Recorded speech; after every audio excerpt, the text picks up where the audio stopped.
नमस्कार मित्रों, रीता सरकार की आज की प्रस्तुति भूत की मुसीबत। बहुत साल पहले एक छोटे से गांव में एक गरीब ब्राह्मण अपनी पत्नी के साथ रहता था। उसका नाम था बाचू और पत्नी का राणा। बाचू देवी का परम भक्त था। वह सुबह शाम पूजा करता था और उसके बाद ही अन्न जल ग्रहण करता था। अपनी पत्नी के साथ छोटा मोटा काम करके वह अपना जीवन निर्वाह करता था। पर वह कितनी भी मेहनत करता, फिर भी आज तक उसे एक दिन भी पेट भरकर खाना नहीं मिला था। गांव के जमींदार सुबोध बाबू के घर बेटा पैदा हुआ। उसी खुशी में सुबोध बाबू ने अपनी हवेली में पूरे गांव को न्योता दे दिया और ऐलान करवाया, किसी के घर चूल्हा नहीं जलेगा। सुनते ही बाचू को तो मन की मुराद मिल गई। उसने अपनी पत्नी से कहा वह जरूर जाएगा। अगले ही पल उसे अपनी दरिद्रता याद आई। वह सोचने लगा, एक तो हवेली जाने लायक उसके पास ढंग के कपड़े नहीं हैं, जो हैं उनमें भी पैबंद लगे हुए हैं और बुरी हालत में हैं, और ना ही बच्चे को देने के लिए शगुन ही है। पत्नी ने फौरन बाचू के पुराने कपड़े सिल दिए और साफ पानी से मल कर धो दिया। फिर बाचू से बोली, अच्छे से जाइए, वे बड़े लोग हैं, आपका आशीर्वाद ही उनके लिए बहुत है। दूसरे दिन बाचू सुबह जल्दी उठकर नहाया और जल्दी पूजा करके थोड़ा सा गुड़ और एक लोटा पानी पीकर हवेली चल पड़ा। बाचू जल्दी हवेली पहुंचना चाहता था। हवेली पहुंचते पहुंचते शाम हो गई, पर बाचू को खाने की जगह मिल ही गई। चारों ओर स्वादिष्ट खाने की सुगंध फैली थी। मग्न होकर बाचू खाने का आनंद उठा रहा था। इससे बढ़िया खाने की वह कल्पना भी नहीं कर सकता था।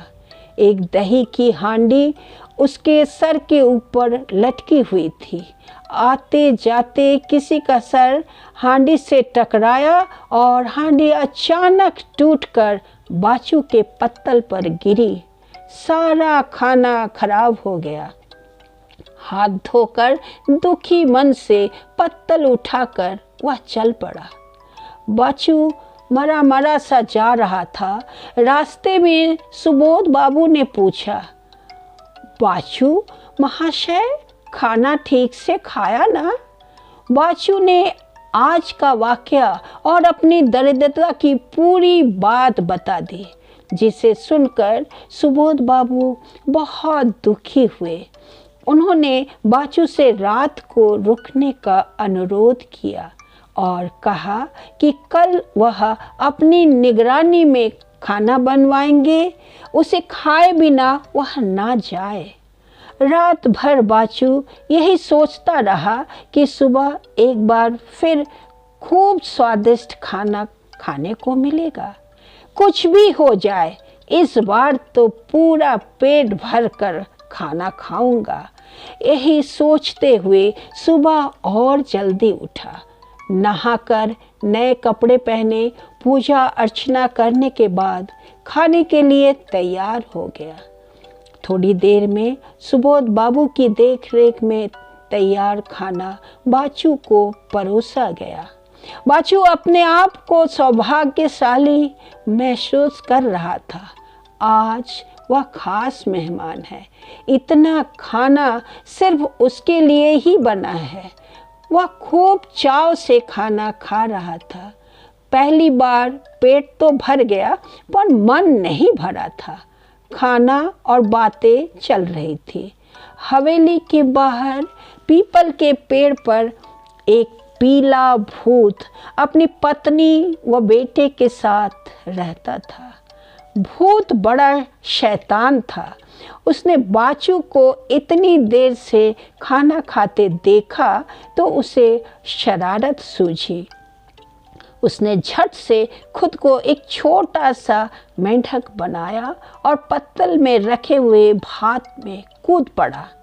बाचू बातों में वो खाने में इतना मग्न था कि उसे पता ही नहीं चला और मेंढक को बाचू भात के साथ पेट में निगल गया। तृप्त होकर और दान दक्षिणा लेकर खुशी खुशी बाचू घर को निकल पड़ा। रास्ते में मेंढक बाचू के पेट में कूद फांद करने लगा तो बेचारे बाचू ने सोचा, जिंदगी में पहली बार तो पेट भरकर खाना खाया है, शायद इसलिए पेट में अगड़म बगड़म हो रही है। पेट में मेंढक ने थोड़ी देर कूद फाद करी और फिर उसने बाचू के पेट में गुदगुदी करनी शुरू कर दी। बाचू ने हंसते हंसते ठाकुर को हाथ जोड़कर धन्यवाद किया कि बड़े दिन बाद हंसाया भगवान ने। भूत ने सोचा, ये क्या हो रहा है? मैंने इसके पेट में इतनी उठा पटक और धमा चौकड़ी मचाई, पूरे पेट में इतनी गुदगुदी करने पर भी इसे कोई फर्क नहीं पड़ रहा है, तो मेरा क्या काम? अब चलना चाहिए। भूत ने धीरे से आवाज दी, मुझे जाने दो। बाचू ने सोचा, शायद पीछे से कोई बोल रहा है। कुछ देर बाद भूत थोड़ा जोर से बोला। इस पर बाचू थोड़ा डर गया। वह मन ही मन ईश्वर को याद करने लगा।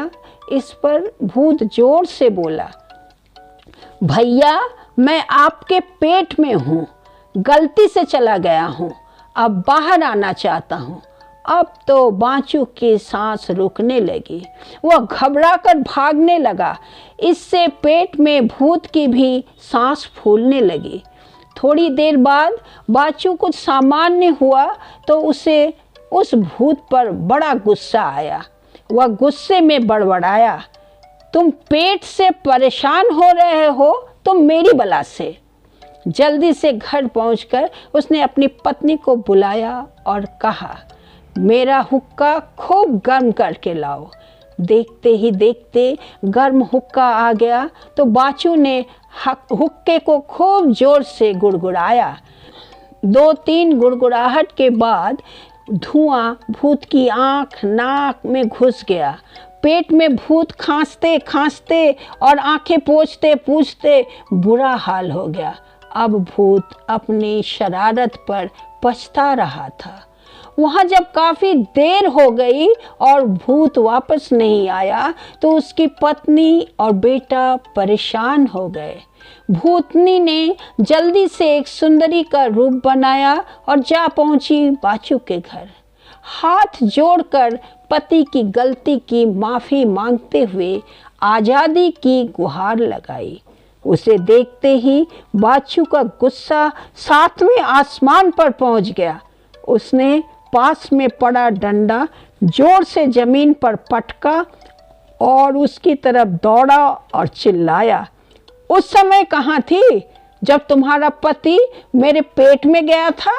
मेरा सारा धर्म भ्रष्ट कर दिया और जब से पेट में है मुझे तंग कर रहा है।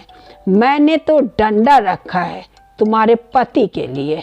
उसने जरा सा निकलने की कोशिश करी तो डंडे से मार मार कर उसका भुर्ता बना दूंगा। भागो यहाँ से, नहीं तो तुम्हारा भी वही हाल करूँगा। बड़ी आई भूत की वकालत करने, मेरे पेट में तुमसे पूछ कर गया था। बेचारी भूतनी अपना सा मुंह लेकर वापस लौट गई। माँ को अकेले देखकर बेटा समझ गया पिताजी को लाने में माँ को सफलता नहीं मिली। इस पर छोटे भूत ने माँ से कहा, मैं जा रहा हूँ और पिताजी को लेकर ही आऊँगा। वह एक मासूम बच्चे का रूप बनाकर बाचू के घर पहुँच गया। उसने हाथ जोड़ विनती करी कि मेरे पिताजी को छोड़ दो। बच्चे को देखकर भी बाचू का गुस्सा शांत होने का नाम ही नहीं ले रहा था। उसने फिर अपना डंडा उठाया और भागा बच्चे की ओर। बच्चा तो सरपट भाग गया, पर अपनी शैतानी पर पेट वाला भूत बहुत पछता रहा था। जब छोटे भूत ने देखा कि उसकी दाल नहीं गल रही है, तो फौरन उसे एक उपाय सूझा। उसने खुद को एक मच्छर के रूप में ढाला और पहुंच गया फिर बाचू के पास। उसने भी शरारत शुरू कर दी। कभी बाचू के गाल को काटता तो बाचू उसे भगाने के लिए अपने ही मुंह पर थप्पड़ मार लेता था। कभी मच्छर उसके कान के आसपास, कभी उसके कान में घूं घूं करता। बाचू जितना झल्लाता, मच्छर को उतना ही मजा आता। थोड़ी देर बाद मच्छर बाचू की नाक में घुस गया। अब तो बाचू की नाक में सुरसुरी, घुरघुरी सब होने लगी। आछी आछी करते करते उसका बुरा हाल हो गया। इस बार छींक इतनी तेज थी कि पेट का मेढक वाला भूत मुंह के रास्ते बाहर कूद गया और सरपट भागकर चैन की सांस ली। भूतों का मजा आया। धन्यवाद।